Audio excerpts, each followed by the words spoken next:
So let's just start with this a kind of a broad view of what we do when it comes to data management, data architecture, whatever you want to call it. So I usually work.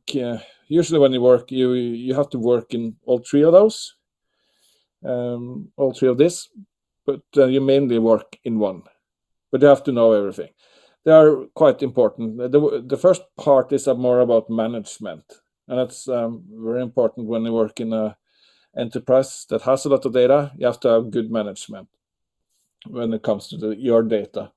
So you have to first of all have to what's come more and more clear the last couple of years that your data strategy has to be quite well built into the organization. So you can't just roam around at the lower levels and have no upper senior management having a broader view of the data. So it's important to have both senior management. Most often people are now starting to have CDOs, chief data officers, that often are on the board, or at least very close to the board. And they should have a clear understanding of what the strategy is or when you make up the strategy for the company, it's very important that you do that together with the data strategy. So data shouldn't be an ad hoc kind of exercise that you do afterward.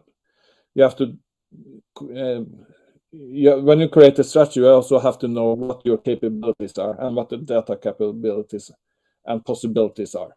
So that's something that should be done at the highest level. And then you have to understand your infrastructure. What do you need to support the data? You also have to have a good understanding of how you are going to store the data and how you're going to inform everyone in the corporation that what kind of data you have and how it's available.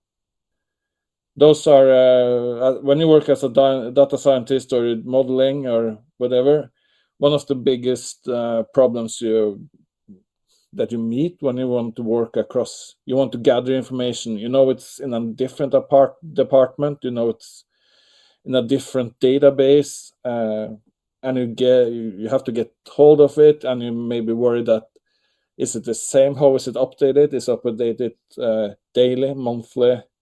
Why isn't it exactly the same as in another one that you found? How is it transformed? Someone in the data warehouse has just transformed the data because why not? Why is it transformed? So how is it stored? Is it secure? Is it with all the GDPR? Is it deleted once someone requested to be deleted? Is it stored securely in Europe or Norwegian servers? Is it stored abroad? How is it shared with the other partners and companies? All those kind of questions are really, really getting heavy, and they can have a big impact. GDPR, for example, is you can get a high fine if you screw that up. So it's become a very prominent area and a very, very important. That's one every data scientist I worked with always complain about the quality of the data. So we can talk a little bit more. I will talk a little bit more about that. But we can also talk about two others important kinds. When you do modeling, data machine learning, at least 50%, often more, like 80% of the time, you do collect data. It's about data, transforming data, gathering it. So data and data ops, so data operations, the process of making data continuously be ingested into an organization in a efficient and quality-ish way. That's getting more and more important.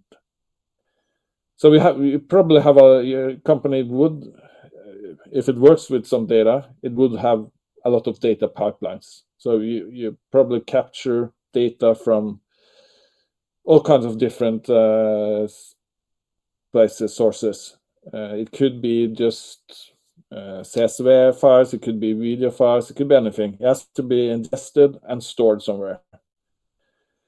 And the traditional way is just ingest data, store it, and then have some ETL, some kind of process that transform it into a SQL database.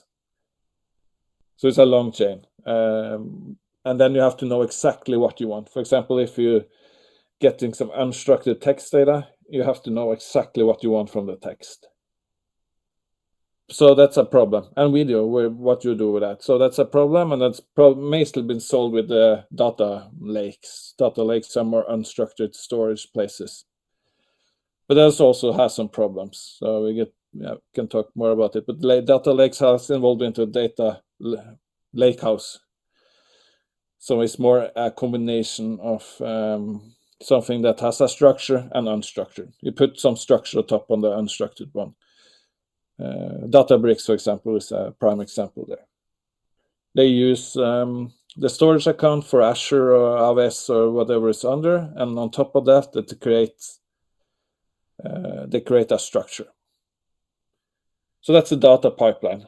But also have the model pipeline. It's also very important when you work as a model engineer or data scientist working with, when you create models, you have a kind of a fixed way to work, a scientific way. You find out what kind of data they want, and you do your hypothesis on them. You test it out and see if you get some result.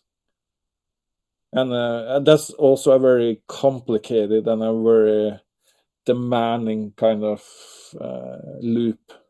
Every step in that loop, if you have a big data and big data set, they could take, if you are inefficient, they could take a day just to regenerate the data set if you want something else. And once those models are in production, you can't just forget about it. So we have to, there's a lot of worries here, like what you do if you want to reproduce it, the result, what you would want to do if you want to update the model, because when you put it in production, like before, banks and could have an old model that just been there for 10 years, you didn't do anything. But that's not enough anymore. You have to continuously, when you get new data, you want to continue to train the data without doing the data science part, without changing the model. You just want it to be updated with new information. And that has to be automatic. You also want to have reports telling you how is this model performing and so forth. And maybe you want to update this, so you have to have some kind of storage for all your experiments. You have to also have some storage room for the models, and you have to have some production way to get. You want to come quickly from data set to production. So you don't want to have a process where you've written this in R, you've written a model in R, and then someone has to rewrite it in C# or Java or whatever, and then put it into production somewhere. And yeah, that's very cumbersome. So if you can use, for example, Python is popular there. You will just write the model, and then hopefully your company has a way to get it into production quickly. Push it into a container or Kubernetes. That's a popular way, and it should be monitored and kept in control.